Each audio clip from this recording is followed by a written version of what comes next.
Paix, grâce, miséricorde, amour et assistance divine sur vous, mes très chers compatriotes célestes, dans les précieux et glorieux noms de notre Seigneur Jésus-Christ. Nous sommes en train de nous laisser enseigner par le Seigneur à travers ces thèmes. Un de ses disciples dit: Seigneur, enseigne-nous à prier. Ça, c'est l'audio numéro 3e. Prenons sans plus tarder, très chers concitoyens célestes, les Saintes Écritures. Nous sommes dans les livres de notre frère Luc en son 11e chapitre. Luc chapitre 11. Je fais la lecture juste du premier verset. Luc 11, 1, il est écrit: Jésus priait un jour en un certain lieu. Lorsqu'il eut achevé, un de ses disciples lui dit: Seigneur, enseigne-nous à prier, comme Jean l'a enseigné à ses disciples. Que la paix de Dieu soit sur vous au nom de Jésus-Christ. Que la parole de Dieu puisse produire ses effets sur vous au nom de Jésus-Christ.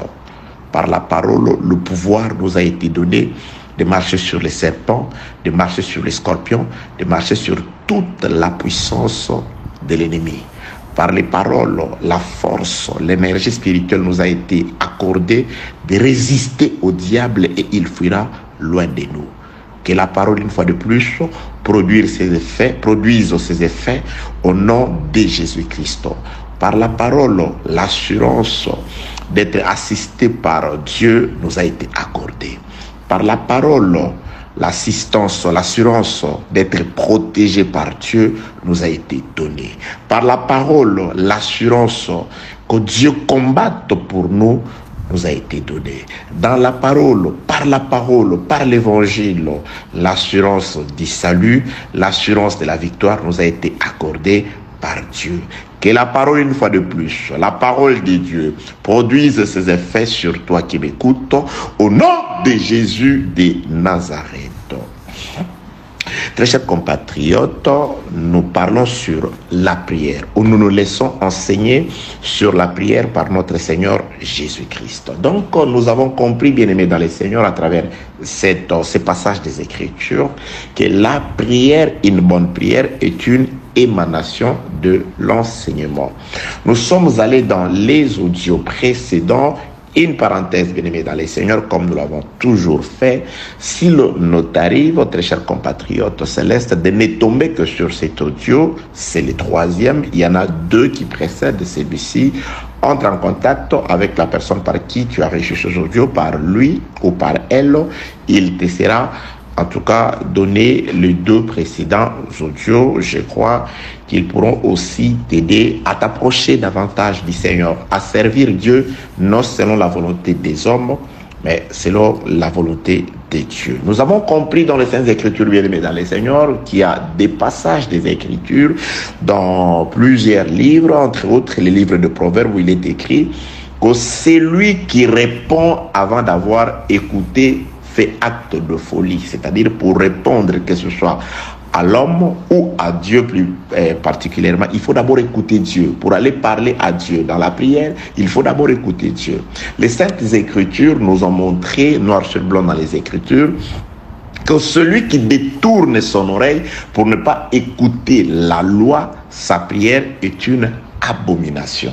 Donc, pour que ta prière ne soit pas une abomination, tu dois d'abord tendre ton oreille pour écouter la parole, car la prière, c'est une réplique, c'est une conversation, une réponse qu'on donne à Dieu par rapport à ce qu'il a dit.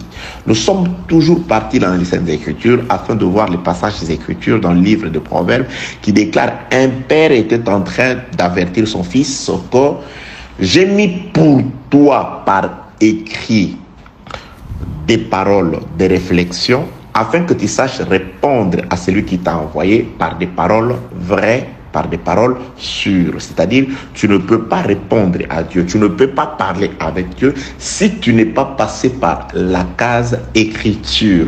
C'est pourquoi l'un des disciples de Jésus-Christ a compris qu'il est impérieux que nous puissions nous adonner à la prière. Mais nous ne pouvons pas le faire si celui qui priait déjà, Jésus-Christ, ne nous l'enseigne pas. Parce que lui, il est venu du Père. Nous voulons plutôt parler à celui auprès de qui il est descendu. Donc, il était le mieux placé pour nous parler de lui. C'est pourquoi nous allons nous approcher de Jésus afin que Jésus-Christ nous enseigne. Donc, la prière, bien-aimée dans le Seigneur, c'est une émanation de l'enseignement. C'est pourquoi je voudrais que par la grâce de Dieu, par la faveur divine, que Dieu nous enseigne, que Dieu nous apprenne ce qu'il faut que nous lui disions dans la prière, afin que notre prière ne soit pas des bruits inutiles à ses oreilles, afin que nous ne puissions pas tomber dans le piège qu'a mentionné le frère Jacques dans son livre, quand il dit que vous demandez ou vous ne recevez pas parce que vous demandez mal. Donc certaines personnes font des demandes à Dieu, font des prières, ils ne reçoivent pas parce qu'ils demandent mal. Demander mal, ce n'est pas demander selon la volonté du Seigneur, car il y a des choses que Dieu veut qu'on lui demande. Il y a des choses qu'on ne peut pas demander à Dieu parce que Dieu ne les a pas promises à l'homme. Que la paix de Dieu soit avec vous au nom de Jésus-Christ. Donc, c'est de là que nous sommes entrés plutôt dans la maison du Seigneur pour comprendre que Jésus-Christ, après cette question, il va donner une formule. Il ne dira pas comme une sœur qui habite la Martinique dans un partage. Elle a très bien compris que Jésus-Christ n'avait pas dit voilà ou voici ce que vous allez dire dans la prière. Jésus-Christ a tout simplement dit voilà comment vous allez prier. Donc c'est vraiment différent. Que la paix de Dieu soit avec vous au nom de Jésus-Christ. Je salue la sœur Patricia depuis la Martinique. Que Dieu te bénisse, que Dieu t'affermisse dans la voie du Seigneur.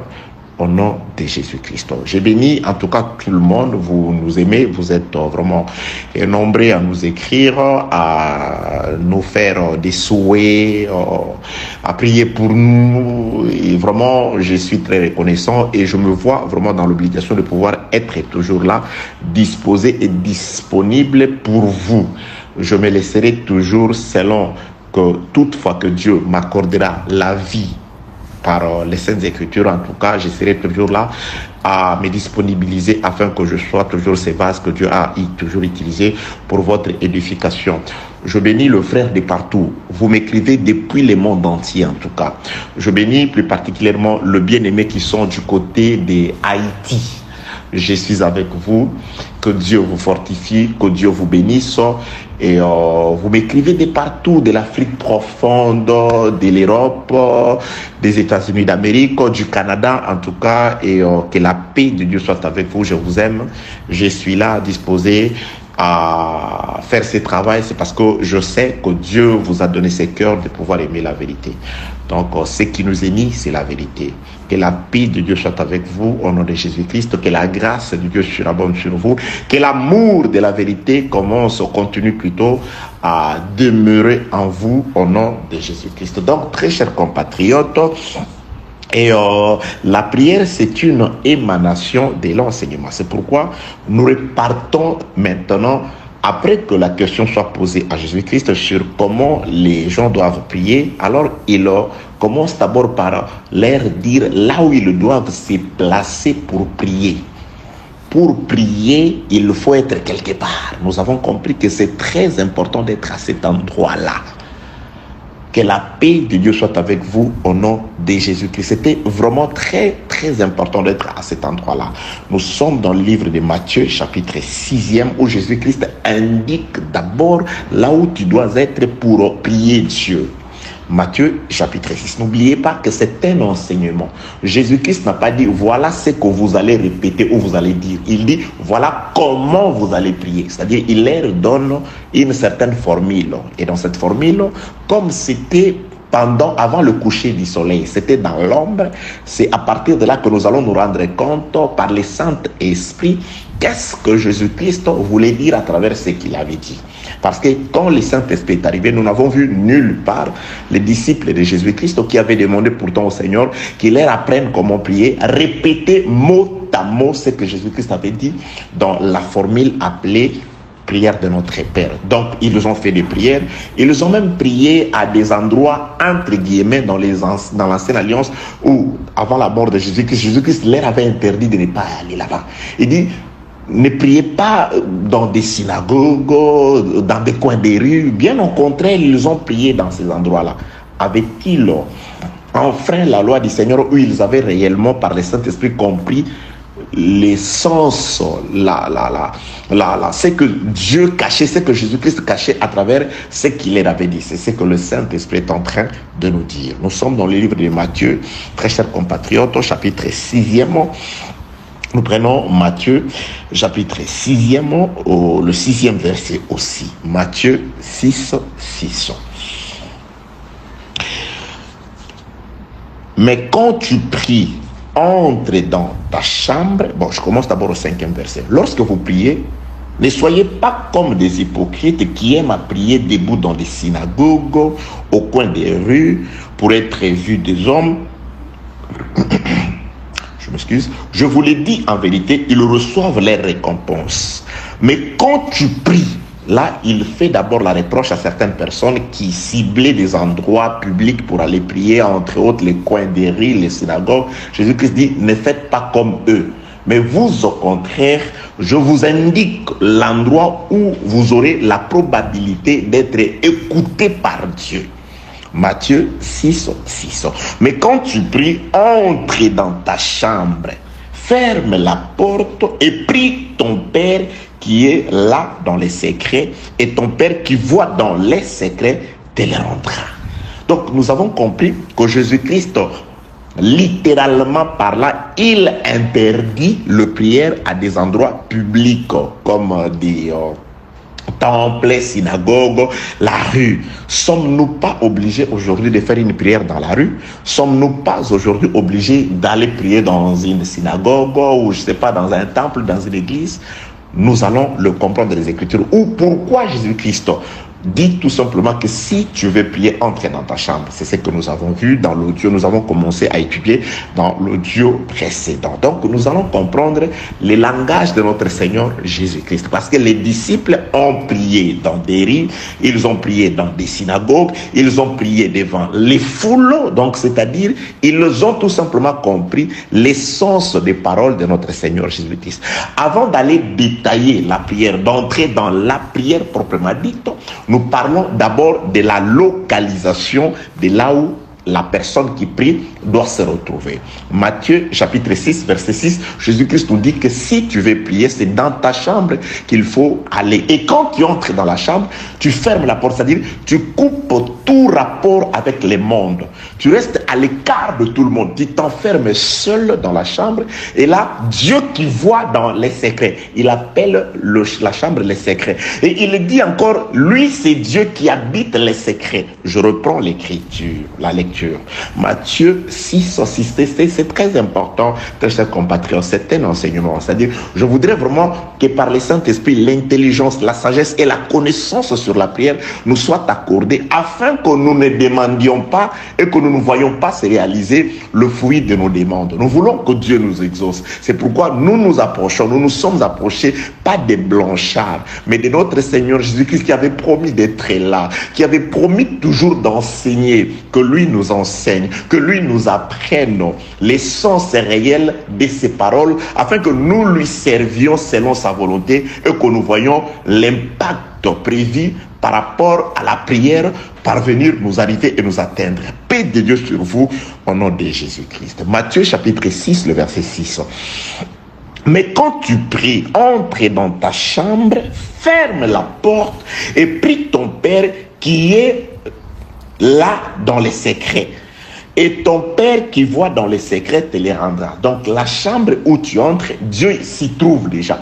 Ton Père qui est là dans les secrets. Et Dieu qui voit dans les secrets. C'est-à-dire Dieu ne voit que dans les secrets. Alors, il faut que tu laisses tout le monde et que tu ailles dans les secrets. Pourquoi? Parce que Dieu s'y trouve déjà. Il est là dans les secrets. Dieu attend l'homme dans les secrets. Et littéralement, Jésus-Christ présente les secrets comme ça, comme étant ta chambre. Je viendrai, bien-aimé dans le Seigneur, dans ses pronoms personnels, ta chambre. Pourquoi Jésus n'a pas dit entre dans la chambre, mais il a précisé c'est ta chambre. Il y a encore un enseignement. C'est une porte, bien-aimé dans le Seigneur, qui ouvre à un corridor dans lequel il y a beaucoup de chambres. Comme c'est un enseignement, je crois par le Saint-Esprit que Dieu nous accordera les temps afin que lui nous dise ces choses, car il les a écrites pour nous. Il est écrit que ces choses ont été écrites pour notre instruction, à nous qui sommes parvenus à la fin des siècles. Donc, il doit nous expliquer ces choses, afin que nous puissions l'aimer selon qu'il veut que nous l'aimions, afin que nous ayons la capacité de les servir selon que lui entend que nous puissions les servir, et non selon que les hommes, parce qu'il y a les cultes des hommes, il y a le culte de Dieu. Nous voulons rendre un culte agréable à Dieu. Alléluia. Dieu est merveilleux tout simplement. Il nous a aimés et il nous a disposés à connaître la vérité. Car l'amour consiste à ce que chacun dise la vérité à son prochain. Et lui doit commencer à nous dire la vérité. Et cette vérité qui a franchi, parce qu'il avait promis que vous connaîtrez la vérité et la vérité vous rendra libre. Et si le Fils vous a franchi, vous serez réellement libre. J'ai dit réellement libre au nom de Jésus. Libre apparemment et libre réellement au nom de Jésus. Alléluia. Nous sommes partis pour commencer la compréhension sur la chambre. C'est là que nous allons aussi nous éteindre aujourd'hui. Je suis dans le livre de la Genèse, chapitre 43e. Genèse, chapitre 43e. Genèse, chapitre 43e, je commence la lecture au 29e verset. Joseph leva les yeux et jeta un regard sur Benjamin, son frère, fils de sa mère. Il dit, est-ce là votre jeune frère dont vous m'avez parlé? Et il ajouta, Dieu te fasse miséricorde, mon fils. J'ai tout expliqué dans l'audio numéro 2. Pourquoi Joseph appelle-t-il son frère le cadet? Son frère, la Bible déclare, fils de sa mère. Précision. Il est fils de son père et de sa mère. Donc, il était plus lié à Joseph, plutôt à Benjamin qu'aux autres. Bon, ils étaient tous de frères. Mais juste cette précision-là, elle a de l'importance, bien aimé. Tout ce qui est écrit dans l'écriture a de l'importance. Même des petites précisions dans des... Moi, je fais parfois une étude comparative des versions pour voir.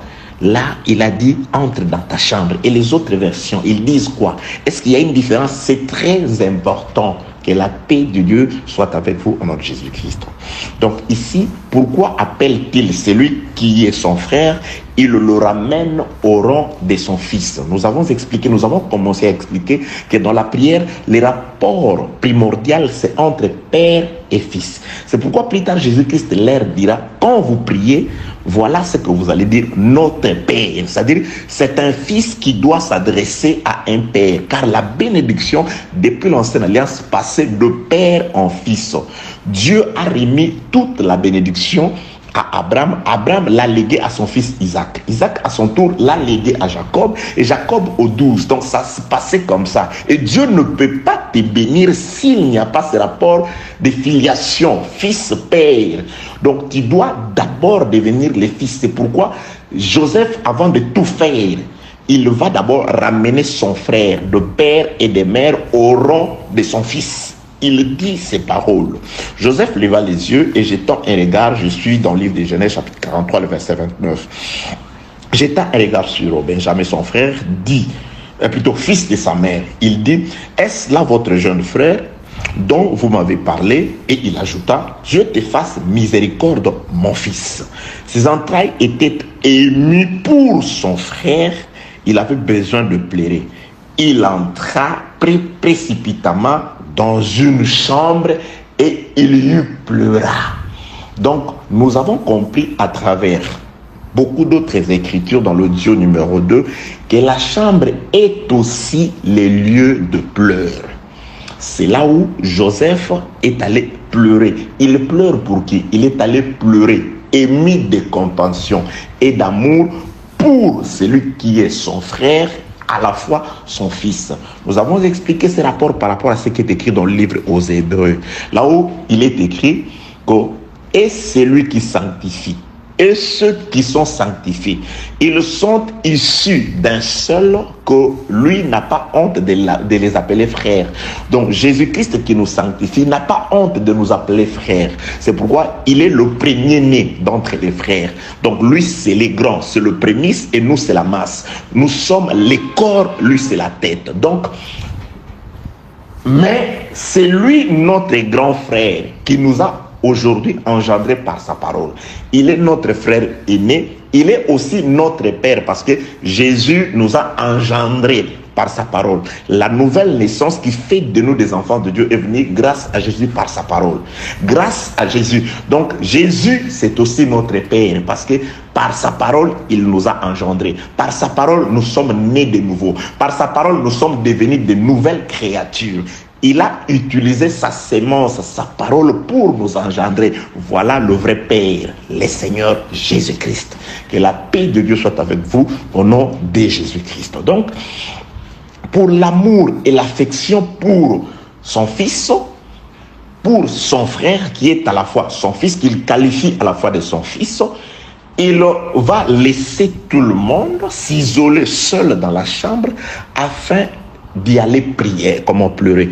Maintenant, la portée prophétique de ces actes-là, bien aimé, nous allons comprendre beaucoup de choses. Alléluia.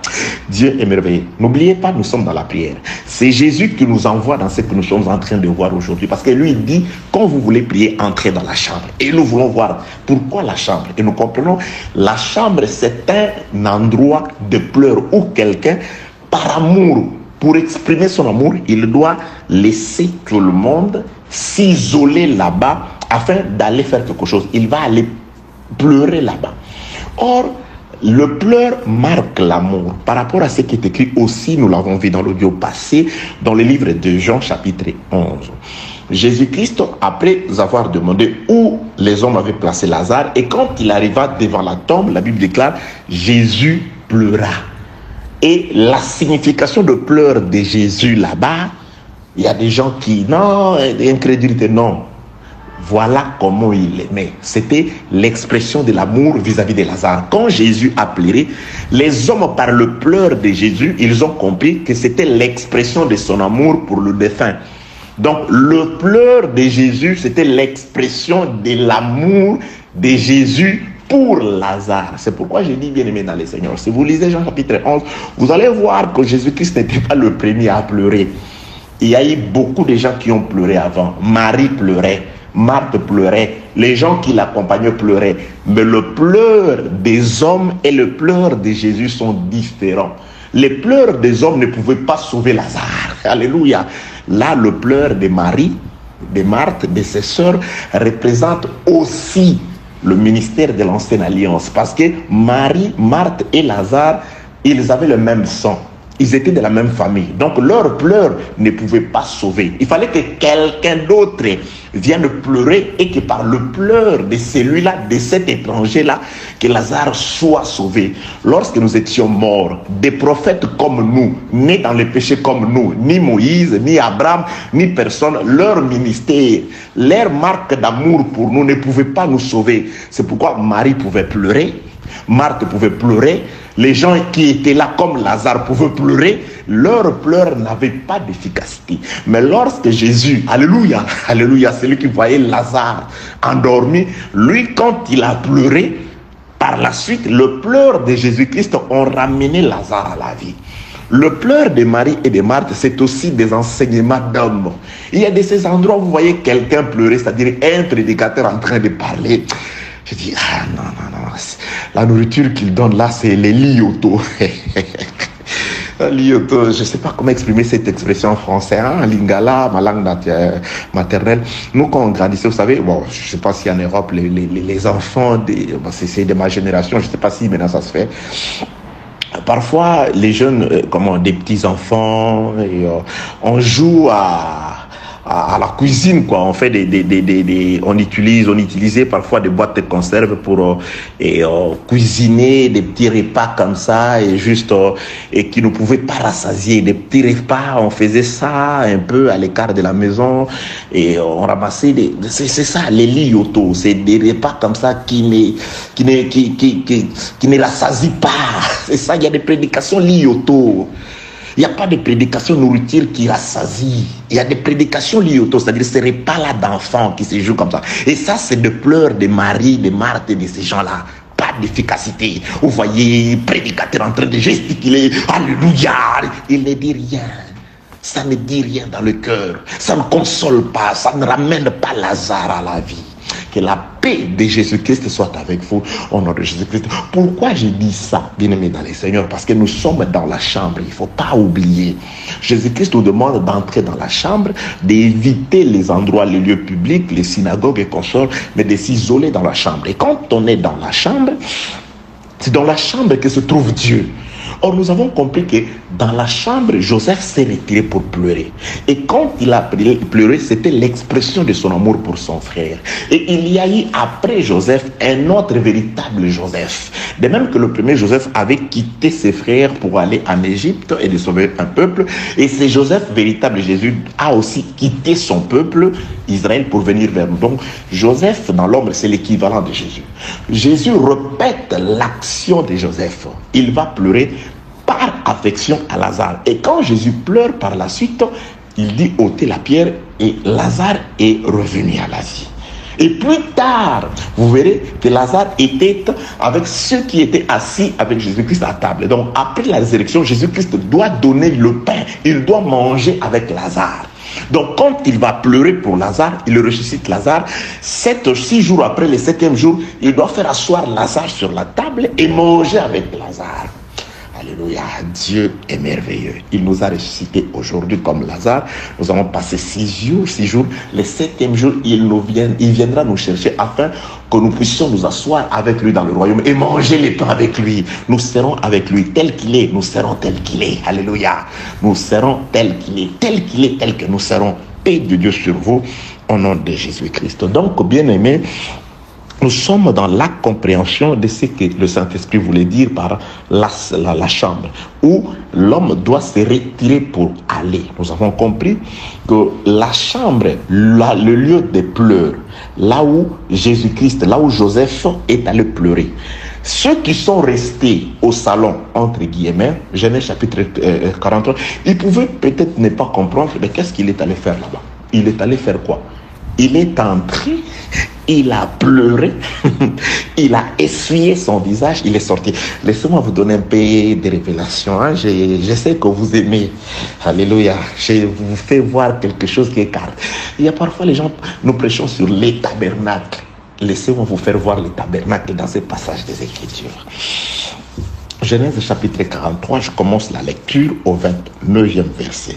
Joseph leva les yeux et jetant un regard sur Benjamin, son frère, fils de sa mère, il dit, est-ce là votre frère, votre jeune frère dont vous m'avez parlé? Et il ajouta, Dieu te fasse miséricorde, mon fils. Ses entrailles étaient émues pour son frère.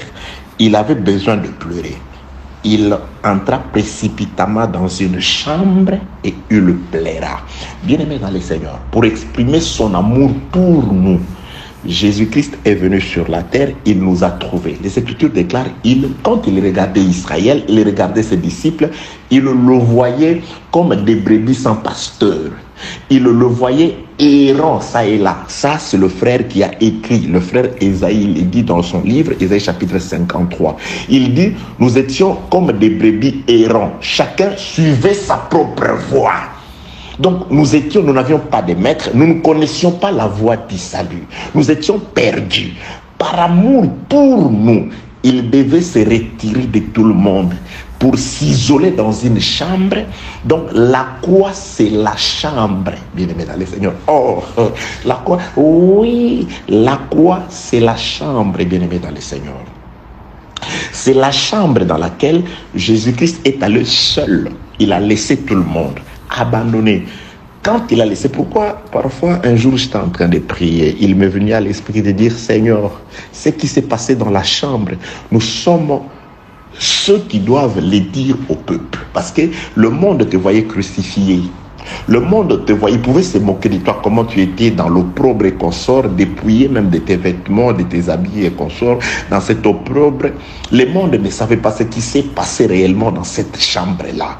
Il n'y a que nous, Seigneur, à qui tu as donné la révélation, qui pouvons aujourd'hui manifester au monde que dans cette chambre-là, tu nous as guéris de toutes nos infirmités. Que dans cette chambre-là, Seigneur Jésus, tu as ressuscité nos âmes qui étaient mortes. Dans cette chambre-là, à la croix, quand tu es allé prier, quand tu es resté seul dans tes douleurs et dans ta souffrance, oui, Seigneur Jésus-Christ, tu as résolu nos problèmes. Dans cette chambre-là, Jésus-Christ de Nazareth, tu nous as délivrés de toute oppression, des ténèbres qui étaient sur nous. Dans cette chambre-là, Jésus-Christ de Nazareth, effectivement, tu nous as délivrés de la domination de la chair, de la domination du péché, de la domination du monde, de la domination du diable. Jésus de Nazareth, oui, tu nous as révélé ces choses afin que nous ayons la force et la capacité de monter sur le toit et de crier à haute voix, Jésus. Nous avons parfois la révélation, mais ce qui nous manque, Seigneur Jésus, c'est la force de monter sur le toit, d'arriver là où tu avais dit, ce que je vous ai dit dans la chambre, ce que je vous ai dit dans la maison, ce que je vous ai dit dans les ténèbres. Monter sur le toit et annoncer à haute voix, nous avons besoin de toi, Jésus. Alléluia. Bien-aimé, ça m'arrive de dire, Seigneur, la révélation que tu as donnée à ton peuple, les serviteurs qui ont vraiment reçu la révélation du Seigneur, que Dieu vous accorde la force d'escalader, de monter sur le toit, d'arriver là où il y a il y a ce qu'on appelle lance-voix, il y a une capacité de pouvoir faire entendre les réalités de la chambre. Paix de Dieu sur vous, au nom de Jésus-Christ. Oui, bien-aimés dans le Seigneur, nous devons prier pour les serviteurs de Dieu. Nous devons prier pour ceux à qui Dieu a remis la grâce de connaître la vérité. Ceux qui ont la révélation, afin que les capacités nécessaires leur soient accordées, afin qu'ils soient capables de faire entendre les sons de la volonté de Dieu sur les toits, c'est-à-dire à des endroits vraiment où la voix du Seigneur sera entendue par plusieurs. Très chers compatriotes, donc Joseph, regarde ce qu'il fait, je suis dans la lecture. Il laisse tout le monde, il entre dans la chambre et là, il pleure. Et quand il pleure, ces psaumes, pour ceux qui nous ont suivis, je crois, je ne me rappelle pas de l'enseignement, je crois l'avoir déjà dit et à parler de ça, mais je vais encore reprendre sur ce qui se passe là-bas. Quand Jésus est allé à la croix, c'est ça la chambre où là, Jésus a pleuré.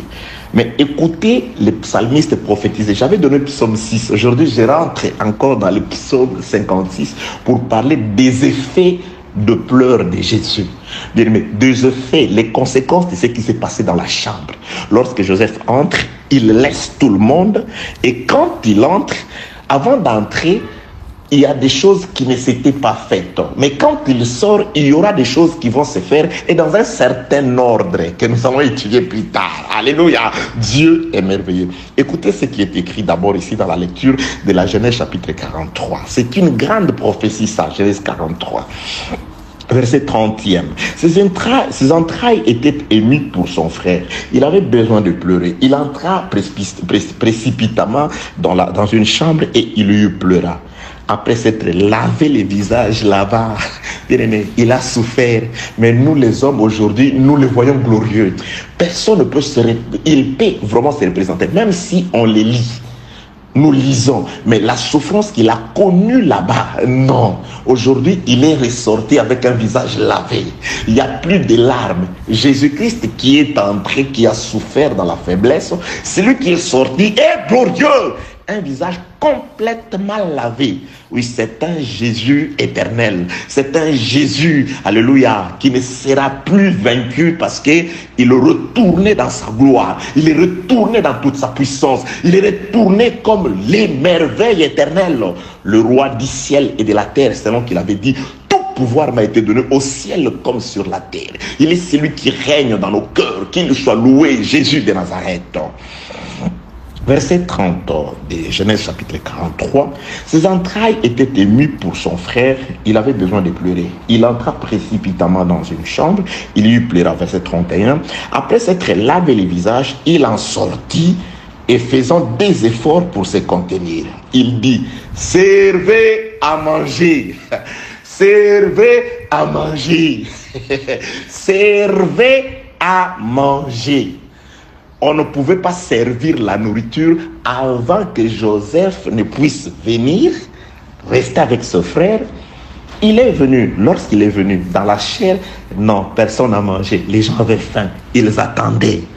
On ne pouvait pas commencer avec la fête. Mais il doit d'abord se retirer. Il entre dans la chambre, il pleure.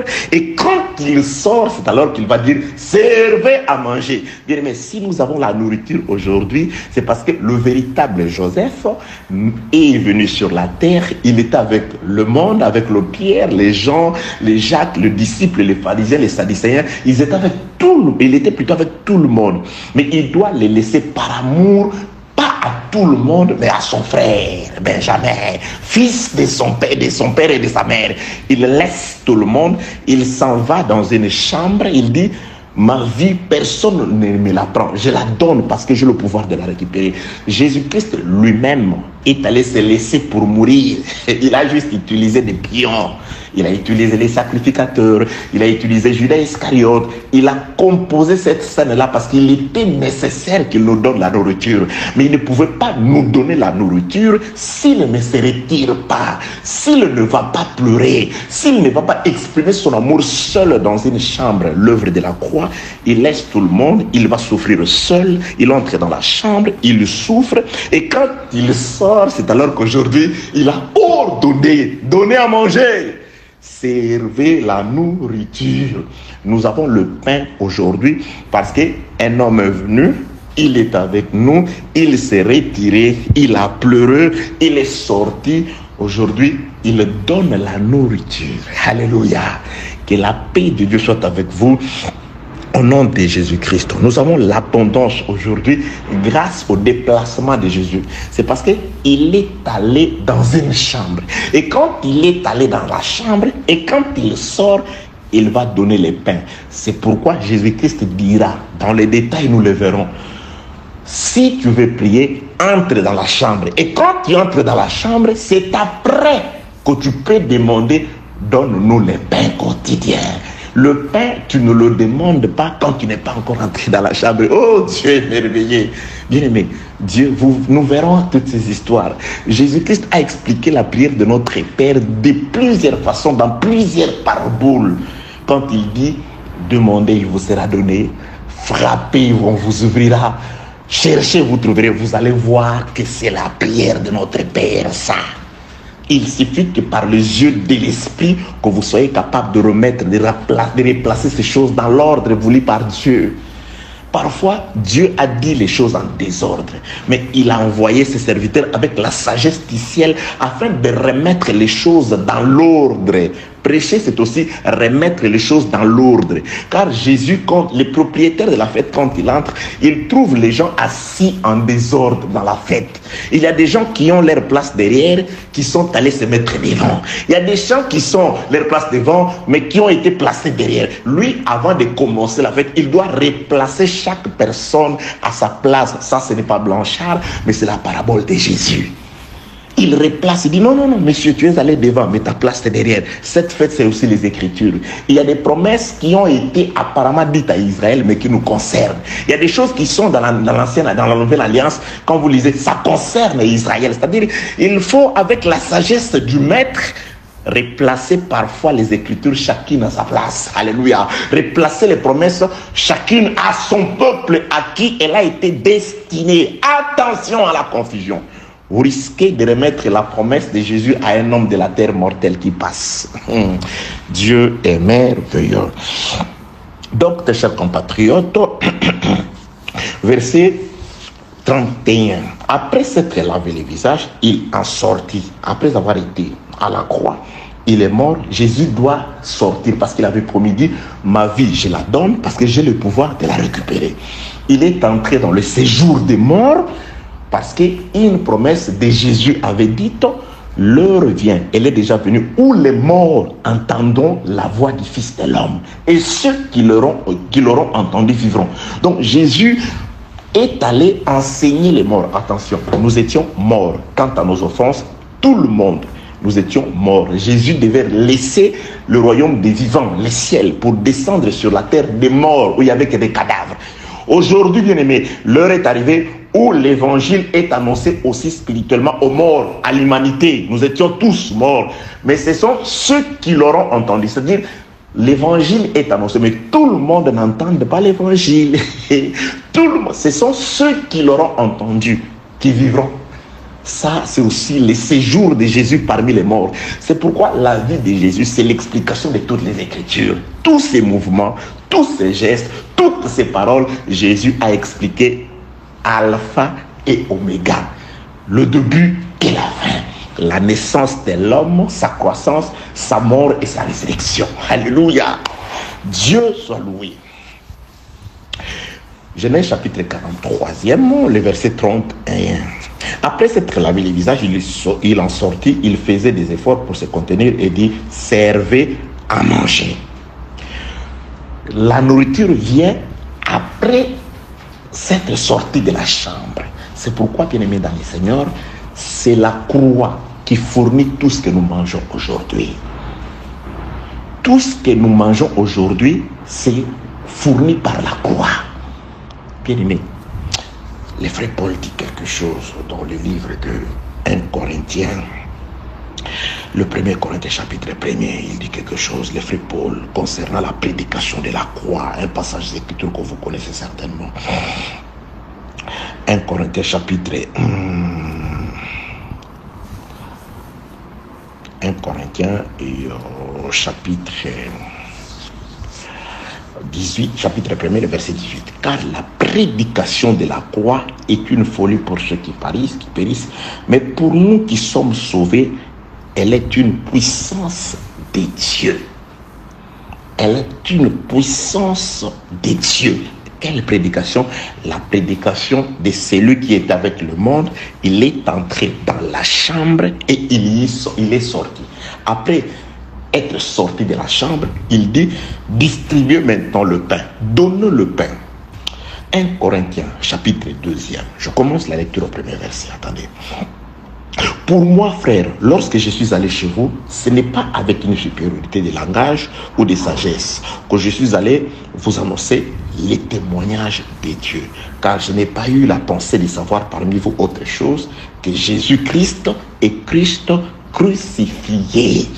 Bien aimé, je dis ça, je détaillerai sur la prière. Mais si vous faites votre prière et que votre prière ne croise pas la croix, c'est nul. Oui, le mot, l'adjectif, c'est nul. Dieu nous exauce par rapport à la croix. Sans la croix, avant la croix, Dieu ne nous regarde pas. Dieu est saint, saint, saint. L'homme est sale, pécheur, menteur, meurtrier, mauvais, avec des pensées mauvaises. C'est par la croix, eu égard aux souffrances de la croix, que Dieu, par l'homme de la croix, par Jésus, il peut te voir, il peut t'entendre. Dieu ne peut pas écouter Joseph, et plutôt, comment il s'appelle, Jacob. Si Jacob n'est pas dans la peau du premier-né d'Ésaü, Jacob doit se mettre dans la peau d'Ésaü, devenir comme Ésaü, un cou comme Ésaü, le main comme Ésaü, les vêtements d'Ésaü, avec l'odeur d'Ésaü. Même si Dieu dirait, bon, la voix, ce n'est pas vraiment la voix d'Ésaü, mais l'odeur que je sens, parce qu'il est dans Ésaü. Il est dans Ésaü, parce que comment Jacob a-t-il eu les vêtements d'Ésaü? Parce que Ésaü a opéré un déplacement. Il est parti. Il a laissé les vêtements. Jésus-Christ partant, il a aussi laissé les vêtements. C'est pourquoi aussi naturellement comme ça, on devait le débarrasser de ses vêtements. Ça, c'est de manière matérielle. Mais de manière spirituelle, il a pris sa gloire. Il nous l'a laissé comme Élie a laissé à son fils Élisée. Il dit, vous ferez des miracles. Nous faisons les miracles comme Élisée faisait parce que grâce au manteau du Père qui était parti, Élie montant, il laissa le vêtement.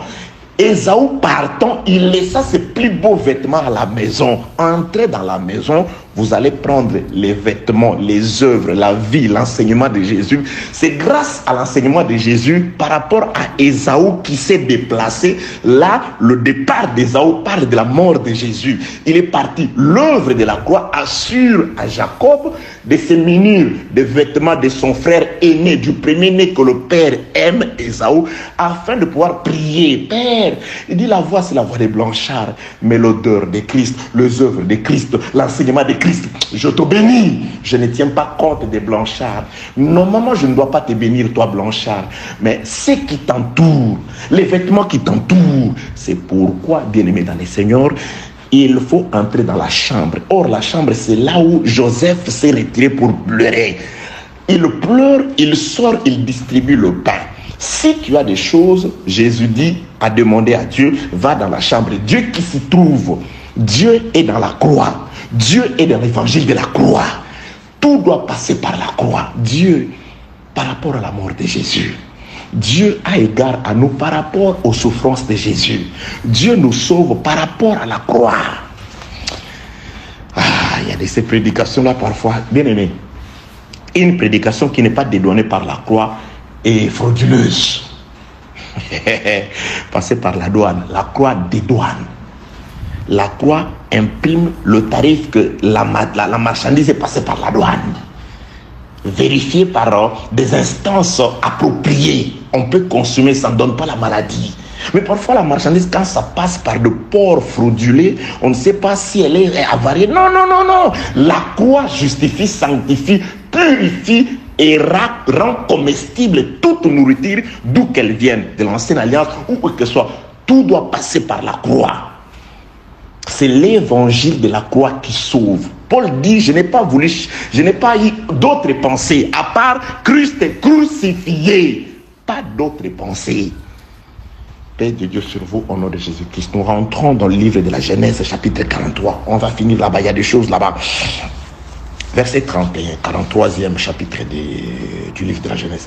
Après s'être lavé les visages, il sortit et faisant des efforts pour se contenir, il dit, servez à manger. On servit, maintenant il dit servez à manger. C'est là que va commencer une pluie de révélations du Seigneur. Pas de blanchard, du Seigneur. Il est mort, il est ressuscité. Par le Saint-Esprit, aujourd'hui, la nourriture est donnée. Le pain du ciel, voici le véritable pain qui descend du ciel que mon Père vous donne. Le pain est donné aujourd'hui par le Saint-Esprit. Aujourd'hui, le déplacement de Jésus-Christ nous assure le pain. Il est entré, il a ému de compassion, il a pleuré pour son frère et quand il sort, il dit, servez maintenant. C'est-à-dire, le pleur de Jésus-Christ produit la nourriture.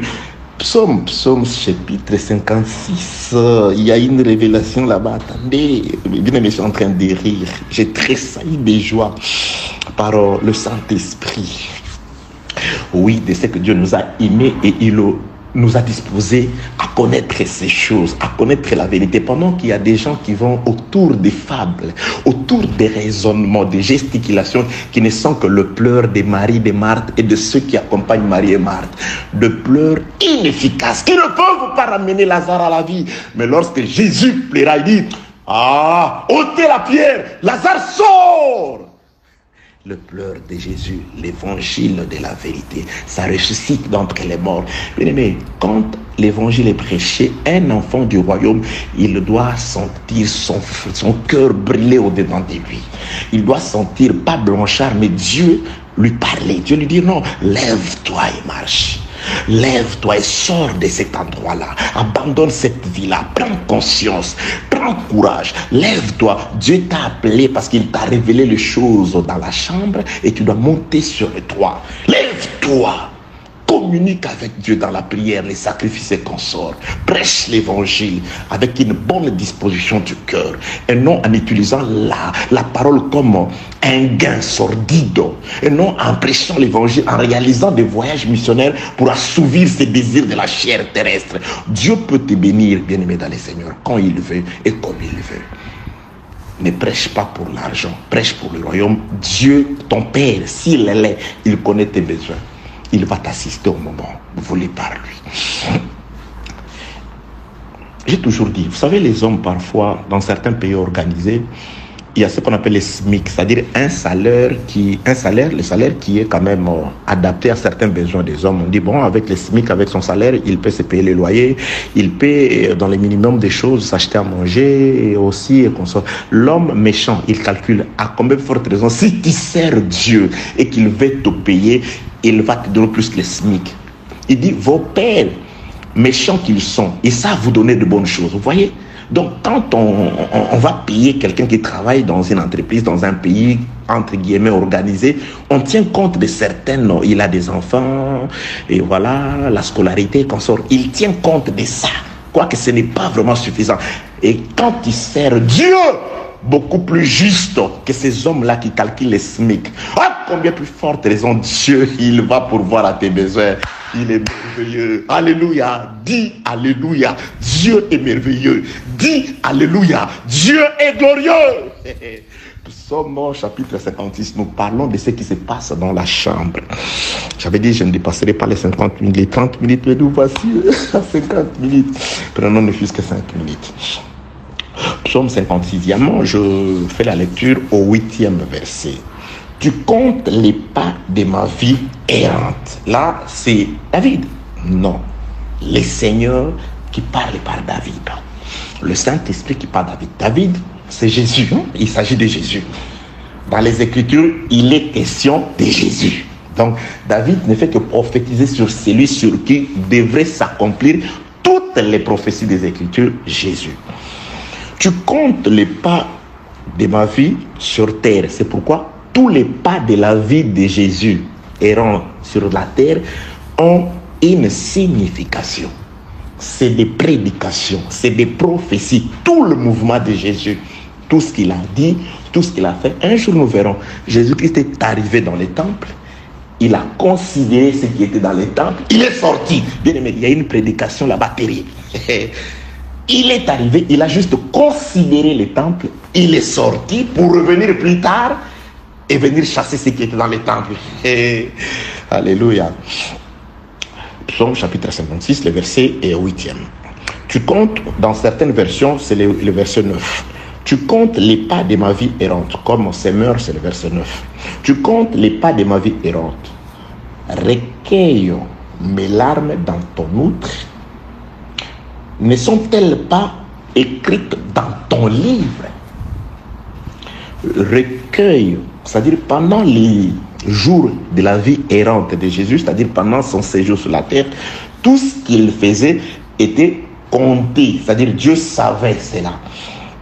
Virgule, Dieu doit recueillir le larme de Jésus, de ce prophète Jésus, dans une outre et écrire ses larmes dans les livres de l'Éternel. Donc, dans les livres de l'Éternel, il s'agit d'un homme qui a marché sur la terre, qui a pleuré et dont les larmes ont été recueillies dans une outre. Et ces larmes-là ont été écrites dans les livres de l'Éternel. Donc, dans les livres de l'Éternel, il est question des larmes de Jésus. Il est question de pleurs de Jésus. Vous voyez pourquoi j'ai dit que le pleur de Jésus est beaucoup plus efficace que le pleur de Marie, Marthe, tous les hommes. Que l'enseignement de Jésus est beaucoup plus efficace que les raisonnements des hommes, que l'enseignement des hommes, que les gesticulations des hommes, que les prédications des hommes. Parce qu'il s'agit de pleurs de Jésus. Le pleur de Jésus, quand je vous enseigne, je vous annonce les larmes de Jésus. Je vous annonce ce qu'il a fait quand il s'était retiré de tout le monde et qu'il est allé dans la chambre. C'est pourquoi lorsque Joseph sort de la chambre, qu'est-ce qu'il fait? Joseph, qu'est-ce qu'il fait? Il sert maintenant les livres, c'est-à-dire on sert la nourriture. Comment mange-t-on cette nourriture? Bien aimé. Ok. Verset 31. Après cette, Genèse 43. Après s'être lavé les visages, il sortit et faisant des efforts pour se contenir, il dit, servez à manger. On servit Joseph à part. tout le monde ne mange pas ensemble. Bien aimé, on ne mange pas ensemble, on ne mange pas tous sur la même table. Hein. On ne mange pas ensemble. Il y a la nourriture qui ne concerne que Joseph. Bien aimé, il y a des promesses qui ne sont que pour Joseph. Pour Jésus. Il y a des choses qui ne sont que pour... Bien aimé, il y a des honneurs qui ne reviennent qu'à Jésus. Aujourd'hui, parfois, je regarde certaines personnes qui veulent recevoir les honneurs pareils à ceux de Jésus. Oui, sans le vouloir, peut-être les savoir, mais ils ne savent pas que ce qu'ils le réclament là, ils veulent peut-être que nous les placions sur la tête. Il y a des gens qui veulent être le chef des autres. Il y a des gens qui veulent dominer sur les autres. Il y a des gens qui veulent donner des ordres sur les autres. Si c'est des ordres par rapport à la parole, gloire à Dieu, parce qu'un ministre, c'est un donneur d'ordre. Mais des ordres qui émanent de leur réflexion à eux. Je continue. On servit Joseph à part. Et ses frères à part. Et les Égyptiens qui mangent avec lui furent aussi servis à part, car les Égyptiens ne pouvaient pas manger avec les Hébreux parce que c'est à leurs yeux une abomination. Donc, après qu'il soit entré dans la chambre, qu'il y pleurait, et quand il sort, maintenant servait la nourriture. Après la résurrection de Jésus-Christ, le Saint-Esprit descend par le ministère nous servir la nourriture. Bien-aimés, il y a les rôles, la parole, les grâces, les honneurs, les promesses du Seigneur à lui. Il y a nous les frères du Seigneur. Nous sommes là en train de manger. Mais il y a aussi des gens qui mangent. La parole de Dieu, tout le monde l'écoute, mais tout le monde ne l'écoute pas de la même façon. Et tout le monde ne sera pas sauvé. Donc là, nous voyons, j'avais dit, il y a un tabernacle. Il y a là où Joseph mange, le chef, ça c'est les lieux saints. Il y a là où ses frères mangent, ils sont de la même nature que lui, de la même race que lui, de la même nationalité que lui. Ils ont le même père que lui. Ils mangent, mais ils ne sont pas avec lui. Mais ils mangent à part. Ça c'est l'église. Il y a les Égyptiens qui sont dans les parvis là-bas. Ils sont restés là-bas. Ils ne sont pas entrés dans les sanctuaires. Je vais expliquer par rapport à ce que dit le frère aux Hébreux. Le frère qui a écrit la lettre aux Hébreux, là, il voit le sanctuaire en deux parties. J'expliquerai parce que là, c'est là où nous allons commencer notre Père qui est aux cieux. Car le ciel, c'est aussi un tabernacle. Parce que Jésus-Christ dit, vous entrez dans la chambre, votre Père qui s'y trouve, il voit dans les secrets. Donc, si Dieu est dans les tabernacles, nous devons entrer dans les tabernacles. Ok, ça, c'est juste, j'annonce. Qu'est-ce que nous allons dire? Qu'est-ce que je voudrais dire? Nous sommes en train de manger aujourd'hui l'évangile de Jésus-Christ. Le Seigneur est celui qui applique l'évangile. Il est le souverain sacrificateur. Joseph est seul. Il a fait de nous un royaume, Apocalypse chapitre 1, le verset 7 et 8, et des sacrificateurs pour son frère, pour son père. Nous sommes dans les lieux saints, là où entraient les sacrificateurs en tout lieu, en tout moment. Le lieu saint, les sacrificateurs, le fils d'Aaron, y entraient.